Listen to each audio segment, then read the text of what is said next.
안녕하세요. 역사상 아마 가장 유명한 인물, 바로 예수에 대한 이야기인데요. 근데 여러분, 예수의 삶에 아주 거대한 미스터리로 남아있는 시기가 있다는 거 알고 계셨나요? 오늘 우리가 한번 파헤쳐볼 이야기가 바로 이겁니다. 그 텅 빈 시간을 채우는 가장 대당하고 또 어쩌면 가장 매혹적인 가설, 예수의 인도 여행설. 과연 이게 진짜일까요? 한번 알아보죠. 모든 궁금증은 바로 여기서 시작돼요. 성경이 침묵하는 시기. 그러니까 예수가 12살 소년이었을 때부터 30살에 대중 앞에 나서기 전까지. 이 시기를 흔히들 잃어버린 세월이라고 부르는데요. 이 기간 동안 예수가 뭘 했는지에 대한 기록이 정말 단 한 줄도 없거든요. 이게 수세기 동안 사람들의 상상력을 엄청나게 자극한 거죠. 네, 맞아요. 무려 18년입니다. 18년. 생각해 보세요. 한 사람의 인생에서 가장 중요한 시기, 청소년기부터 청년기까지가 그냥 통째로 비어 있는 거예요. 이 엄청난 공백이 있으니까 온갖 상상력과 추측이 막 피어날 수밖에 없었겠죠? 그 수많은 추측들 중에서도요, 정말 사람들의 마음을 확 사로잡았던 거의 블록버스터급 가설이 하나 등장합니다. 바로 이거예요. 젊은 시절의 예수가 저 멀리 동방으로, 인도로 긴 여행을 떠나서 거기서 불교를 공부했다는 주장. 정말 충격적이지 않나요? 자, 그럼 이렇게 대담한 이야기는 대체 어디서 누가 시작한 걸까요? 진짜 놀랍게도요. 이 모든 논란의 시작은 딱 한 사람입니다. 바로 19세기 러시아의 기자였던 니콜라스 노토비치라는 인물이에요. 여기서 잠깐 시간을 한번 보세요. 예수가 살았던 건 1세기잖아요. 그런데 이 주장이 세상에 처음 나온 건 1894년이에요. 무려 1800년이 넘는 시간이 흐른 뒤죠. 어떠세요? 이것만 딱 들어도 뭔가 좀 이상한데? 하는 생각이 들지 않으세요? 노토비치의 주장은 정말 영화 같았어요. 자기가 저 멀리 티베트의 외딴 사원에 갔는데 거기서 성 이사라는 인물의 삶을 기록한 고대 문서를 발견했다는 거예요. 그런데 그 이사라는 인물의 행적이 예수의 그 잃어버린 세월과 기가 막히게 맞아떨어지더라. 그러니까 이 이사가 바로 예수다라고 아주 확신에 차서 주장한 거죠. 와, 정말 동서양의 위대한 두 정신적 스승이 만났다는 거잖아요.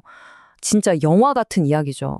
자, 그럼 지금부터 우리 한번 탐정이 돼서 이 흥미진진한 주장이 과연 사실인지 증거를 가지고 하나씩 따져보도록 하겠습니다.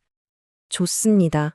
지금부터 이 노토비치의 주장에 왜 학계에서 전혀 인정을 받지 못하는지 그 결정적인 이유들을 한번 제대로 파헤쳐 보겠습니다. 이 이야기가 사실이 아니라고 보는 데에는 크게 네 가지 결정적인 문제점이 있습니다. 첫째, 그 여정이 현실적으로 너무 말이 안 되고요. 둘째, 예수와 부처의 가르침이 너무 달라요. 셋째, 결정적인 증언이 있고요. 마지막으로 이건 정말 빼도 박도 못하는 건데 시대적으로 맞지가 않습니다. 자, 첫 번째, 여정부터 한번 볼까요? 갈릴리에서 네팔까지 거리가 무려 5,000km입니다. 5,000km. 서울 부산을 한 6번 왕복하는 거리예요. 근데 이걸 걸어서 가야 해요. 험한 사막이랑 산맥을 넘어서요. 심지어 그 위대한 알렉산더 대왕의 군대조차도 뚫지 못했던 길입니다. 이걸 1세기의 젊은이가 혼자서 여행했다? 이건 거의 불가능에 가깝다고 봐야죠. 두 번째는 가르침의 차이입니다. 이게 아주 근본적인데요. 예수의 핵심 가르침은 뭐죠? 바로 신과 이웃에 대한 사랑과 관계잖아요. 반면에 불교의 핵심은 뭔가요? 고통의 원인이 되는 나라는 존재, 그 집착과 욕망을 버려서 무아의 경지에 이르는 거란 말이죠.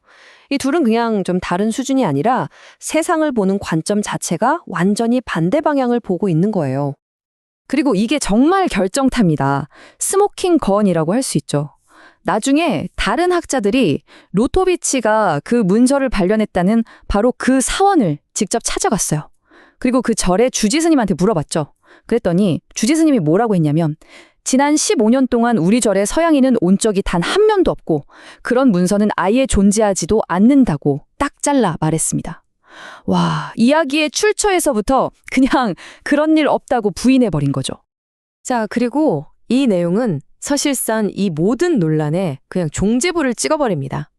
100번 양보해서 예수가 진짜로 네팔까지 갔다고 칩시다. 그래도 거기서 불교를 배울 수가 없었어요. 왜냐? 불교가 티베트나 네팔 같은 지역에 본격적으로 전파된 건 예수 시대보다 무려 600년이나 지난 7세기 이후의 일이거든요. 이건 뭐 시대 자체가 아예 안 맞는 거죠. 완벽한 오류입니다. 자, 이렇게 해서 니콜라스 노토비치의 주장은 사실상 완전히 무너졌습니다. 그럼 다시 처음 질문으로 돌아가 볼게요. 그럼 도대체 미스터리처럼 보이는 그 18년의 공백은 어떻게 된 걸까요? 사실 여기에는 아주 간단하고 명확한 역사적인 이유가 있습니다. 그게 뭐냐면요. 바로 고대정기라는 글쓰기 방식의 특징 때문이에요. 요즘 우리는 위인전하면 태어났을 때부터 어린 시절 이야기까지 다 쓰잖아요. 근데 고대 시대의 정기는 그런 식이 아니었어요. 그 사람의 어린 시절이나 사적인 삶에는 별로 관심이 없었고 오로지 그가 사회에 나와서 어떤 일을 했는지, 어떤 사상을 펼쳤는지 그 공적인 활동에만 집중해서 기록했습니다.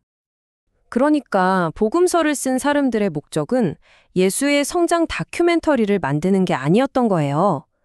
그들의 유일한 관심사는 도대체 이 예수가 누구냐? 그가 전하려는 메시지가 뭐냐? 바로 이 질문에 답하는 거였죠. 그렇기 때문에 그 목적과 별로 관련 없는 청소년기는 그냥 자연스럽게 생략된 겁니다. 그러니까 잃어버린 세월이 아니라 애초에 기록할 필요가 없었던 세월인 거죠. 자, 그럼 오늘 이야기의 핵심 딱 정리해 드릴게요. 첫째, 예수의 인도 여행설은 19세기의 한 기자가 만들어낸 이야기고 사실상 사기극으로 여겨집니다. 둘째, 이 주장을 뒷받침할 역사적 증거는 단 하나도 없습니다. 셋째, 예수의 가르침과 불교의 가르침은 뿌리부터 다릅니다. 그리고 마지막으로 예수의 잃어버린 세월은 무슨 미스터리가 아니라 그냥 고대정기의 특징일 뿐이라는 거 이제 확실히 아시겠죠? 마지막으로 이런 질문을 한번 던져보면서 마무리하고 싶어요. 이렇게 사실이 아니라는 증거가 명백한데도 왜 예수의 인도 여행설 같은 이야기는 계속해서 사람들의 마음을 끄는 걸까요? 아마 역사 속의 빈틈을 어떻게든 채우고 싶어하는 우리의 호기심 때문일 수도 있고요. 또 어쩌면 동양과 서양의 위대한 지혜가 서로 만났으면 하는 그런 낭만적인 바람 때문은 아닐까요? 여러분은 어떻게 생각하시나요?